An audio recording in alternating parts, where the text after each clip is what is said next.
बीज से ला करके बना सकते हो, है ना। जानते हो, ये हटा दो ना, इसमें नीचे रखी है, क्या करिए, अच्छे नहीं ये तो।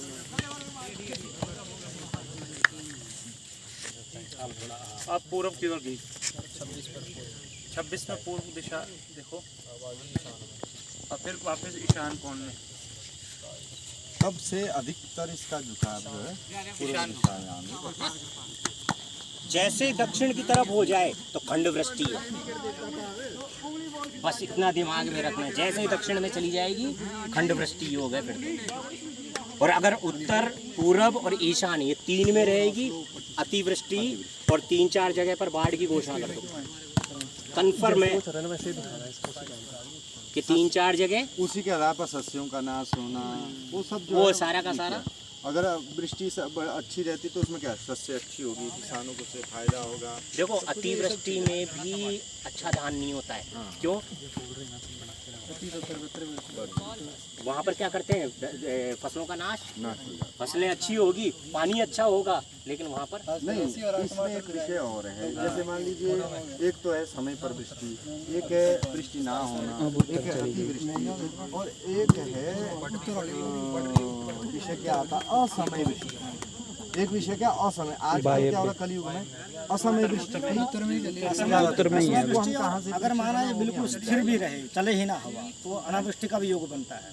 अगर आपको लग रहा है कि बड़ी देर से स्थिर ही है, बस बिल्कुल बीच बीच में हल्की सी चली फिर बंद हो गई हवा, तो अनावृष्टि का भी संकेत है और अनिष्ट का संकेत है वो। कि अनावृष्टि से तो धान दुर्भिक्ष होता है। उत्तराभिमुखमपि कदाचित् मध्य गच्छति पश्चिम। हाँ उत्तर की ओर जा रहे समय देखो।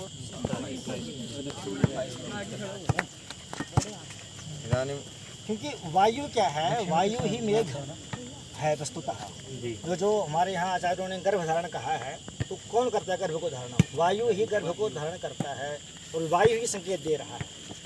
इसीलिए वायु से परीक्षण, और इतना यहाँ मतलब जैसे हमारे आचार्य जी ने बताया, ये बिल्कुल सुगम तरीके से, बिल्कुल सस्ते तरीके से, खर्चा इसमें बहुत कम है कुछ, और उसके आधार पर हम अच्छे से परीक्षण कर सकते हैं।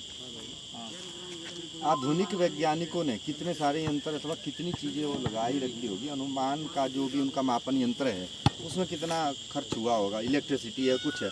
हमारे यहाँ आचार्यों ने इतना प्राकृतिक विषय दिया है कि खर्चा शून्य है और उसका जो फल है वो बहुत ही उत्तम रूप से हमें प्राप्त मिलता है। ये एक बहुत ही उत्तम विषय। एयर प्रेशर को नापने के लिए अपने पास में यंत्र है, 3 कप चलता हुआ इलेक्ट्रॉनिकली एमिनोमीटर, ठीक है। आप उसको लगाओगे, नीचे उसका मीटर रहेगा, आप छत पे लगा दो और छत पे ऑटोमेटिकली वो जितना प्रेशर से चलेगा उतना का वायु का दाब आएगा कि कितने प्रेशर की हवा चल रही है। अपने पास में 2-3 यंत्र हैं एयर के, देखो उसको करो यूज। वो सब वृहद संहिता के यंत्र है सारे के सारे। वर्षा के यंत्र है, वर्षा कितनी हुई है, कितने सेंटीमीटर कितने मिलीमीटर वर्षा हुई है, उसका यंत्र हो रही है, ऊर्ध्वमुख हो रही है। अब देखो किस क्षेत्र में जो है वो, जैसे अभी आचार्यों ने कहा कि अनावृष्टि का योग है अतिवृष्टि का, तो कौन सी दिशा में होगा वो? तो गर्भधारणाध्याय में जो आप लोगों ने पढ़ा है और प्रवर्षणाध्याय में कि इसी दिशा में गर्भधारण हो तो इस दिशा में वृष्टि होती है, अथवा यहाँ पर अनावृष्टि, यहाँ पर अतिवृष्टि। देखो अभी उत्तर में आई, इस टाइम को उत्तर लिखो। उत्तर दिशा में समय को कौन? अभी हवा एकदम से स्थिर हुई है, ऐसा हर बार होता ही है। पूर्व दिशा में भी आ रही, हर बार ऐसा होता है। मेन टाइम जब भी आता है सूर्यास्त के समय पर, वहाँ पर एक स्थिर हो जाती है हवा, हवा चलनी बंद हो जाती है। देखो ऊर्ध्व लग रही, अब उत्तर लग रही है, कई बार जो है उत्तर, अब ईशान में ही जा रही। लेकिन आपने देखा होगा ये हवा जो वायु है वो उत्तर से और पूरब की तरफ ही चल रही है, ठीक है। पीछे नहीं आई है ये, न पश्चिम में आई है न दक्षिण में आई है। ऊर्ध्वी भी तब तक नहीं माना जाएगा जब तक ही बिल्कुल सीधा ऊपर ना, वो भी है ना, थोड़ी थोड़ी उठी उसको नहीं मानेंगे। वो तो झुकाव जितना आगे जा रहा है उसी दिशा में माना जाएगा। अगर मान लीजिए थोड़ा इतना गर्व उठा तब थोड़ा ऊर्ध्व माना। मेन है आपका अभी जगह भी इसको 25 से लेकर के और 35 तक का समय, ये 10 मिनट का समय है। अपनी पूरी की पूरी कॉल कैलकुलेशन किस पे होगी? 25 से 7:25 से 7:35 तक। ये 10 मिनट के समय पर वायु का प्रवाह जिस दिशा में होगा उसके आधार पर मिनट उसकी कैलकुलेशन होगी। आई बात समझ में? वो इस 10 मिनट में वो जिस दिशा में ज़्यादा रहेगी उसी दिशा का अपन को फलादेश करना। हाँ, ये जैसे प्रहर के आधार पर होता है, प्रहरार्ध के आधार पर होता है। अधिक ये देखो अधिक ऊर्ध्व भी, कई बार ऊर्ध्व भी आ रही है, पर अधिकतर झुकाव इसका ईशान में है। ईशान में है।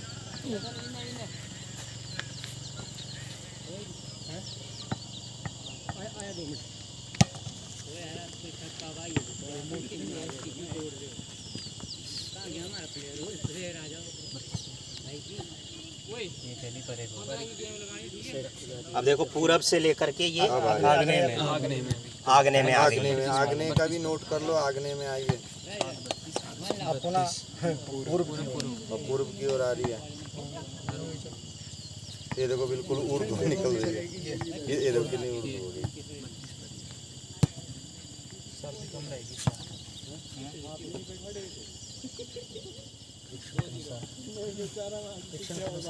श्लोक में देखेंगे उसमें क्या दे रखा है, शीत का प्रवाह। वस्तुतः ये जैसे आग्नेय है, ईशान है, पूर्व है, इसका भी शुद्ध कितना सब शुद्ध पूर्व में है, थोड़ा सा इस तरफ को, इस तरफ से इस तरफ को, उसका भी वो भल होता है। बिल्कुल एक एक उसका।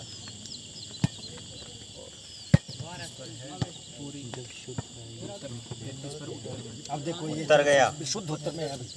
7:33 हो अब गए देखो हैं। उधर वायव्य में जा रहा है, वायव्य लिखो, अब पश्चिम देखो लिखो। आ गई पश्चिम पश्चिम। पश्चिम से अंदर ही है, वायव्य पूर्वी पश्चिम में नहीं, वायव्य में ही है, उधर पश्चिम और उत्तर और पश्चिम के मध्य में।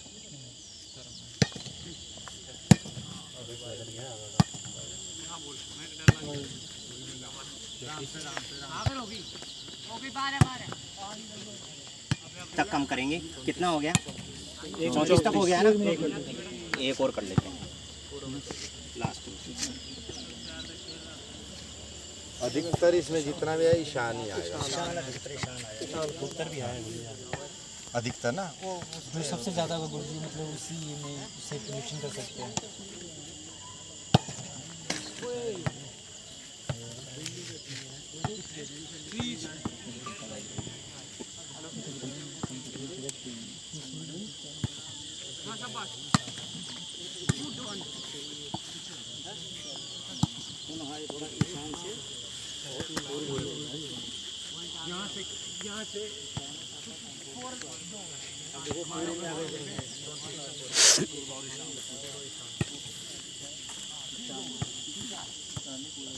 बीच में पश्चिम भी है, दक्षिण में भी गई, कोई नहीं, अब दक्षिण कोई मतलब नहीं है, अब बस हो गया। अब ये आई सबसे ज्यादा किधर की तरफ आई? देखो ईशान, उत्तर और पूरब, सबसे ज्यादा ईशान में रही, लेकिन बीच में पश्चिम भी गई है। अब आप अपने भारत के नक्शे में से पश्चिम और उत्तर, इन दोनों के एरिया के बीच के राज्यों को खोजो, ठीक है? उन राज्यों को खोजो, वहां पर बाढ़ आने के संकेत दे दो। एकदम से आई ना, ईशान से एकदम से पलटी मारी है इधर की तरफ, आई बात समझ में? तो बिहार और कौन सा राज्य हुआ? पश्चिम महाराष्ट्र वगैरह, महाराष्ट्र के आसपास का इलाका, उड़ीसा के आसपास का इलाका, ठीक है?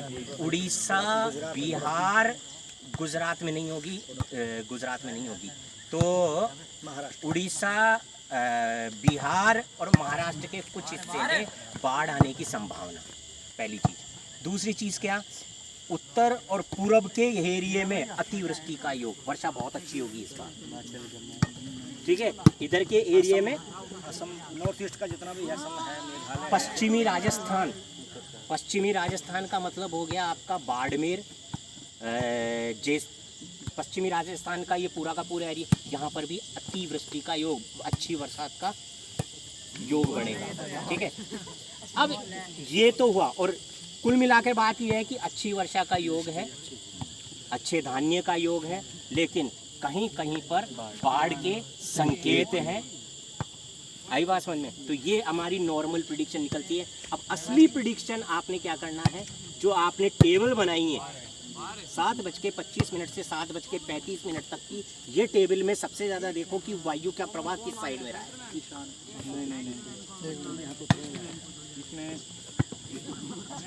गुरुजी श्लोक खोजना, उस श्लोक में क्या लिखा हुआ है ये पढ़ करके सुना। वाद चक्राध्याय का एक दो श्लोक आषाढ़ी का भी है।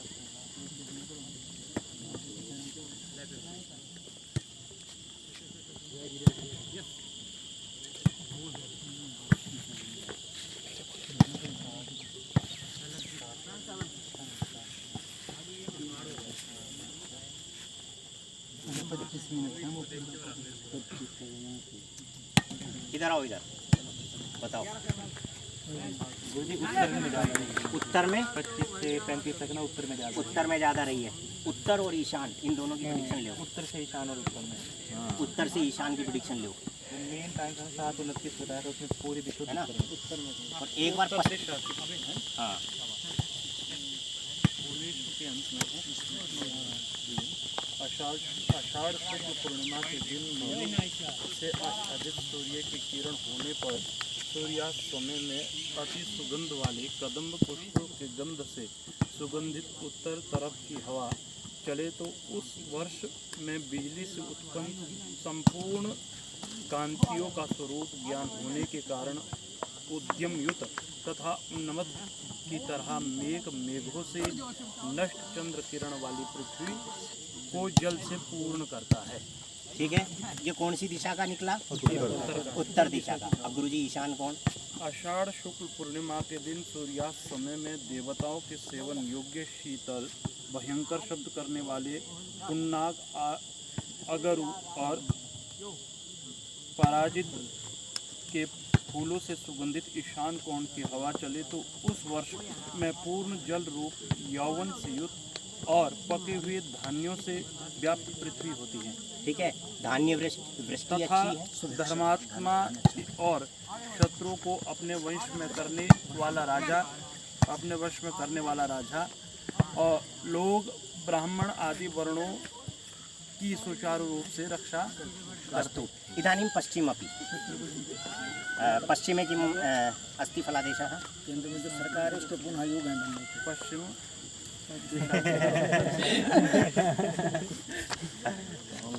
हाँ, इस योग में धूलि को उड़ाने से चलित केशर और आक्षेप से चंचल और भयंकर हवा चले तो उस वर्ष में धान्यों से युद्ध प्रधानों के युद्ध जगह जगह पर निरंतर वसा मांस और रक्त से व्याप्त पृथ्वी होती है। कुल मिला के अच्छी वर्षा का योग है। धन धान्य से पृथ्वी होगी। ठीक है। कहीं पे बाढ़ आने की भी संभावना बन रही है। पश्चिमी राज्यों में, उत्तर से पश्चिमी राज्यों में, वायव्य कोण के जितने भी राज्य हैं उनमें। ठीक है। तो ये वायु परीक्षण आषाढ़ी पूर्णिमा के दिन, शुक्ल पूर्णिमा के दिन ये वायु परीक्षण किया जाता है प्रतिवर्ष। और इस दिन आगामी मासों में होने वाली वर्षा का अनुमान किया जाता है और काफ़ी हद तक ये भविष्यवाणियाँ सफल भी होती है। लेकिन इसमें निरंतर हमें परीक्षण करते रहना चाहिए, तभी जा कर के ये प्रयोग हमारा सफल होगा। ठीक है। तो आज के लिए हम यहीं विराम देते हैं। सभी का धन्यवाद। सभी को शुभकामनाएं। गुरु पूर्णिमा की हार्दिक शुभकामनाएं। जय श्री राम।